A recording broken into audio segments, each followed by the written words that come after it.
Pwede na to! Meron akong whole chicken dito. Lulutuin natin siya sa air fryer. For brine solution ng asin, asukal, konting toyo, pampakulay, laurel, paminta. Mix lang natin. Pag na-mix na, lagay natin yung manok. Marinate natin for at least 4 hours. After 4 hours, drain natin yung tubig. Para sa timpla ng chicken, meron lang akong lemon juice, toyo, oyster sauce, paminta, chicken powder. Rub lang natin yung manok. Sa timpla, kayo na ulit bahala. Yung ilalagay ko lang na palaman is sibuyas at bawang. Wala kasi kaming lemongrass. Marinate lang natin siya at least 1 hour. Lagay na natin yung chicken natin.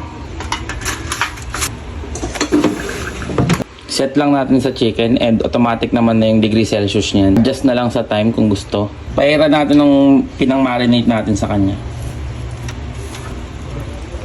Rin lang din natin yung chicken. Pwede na to.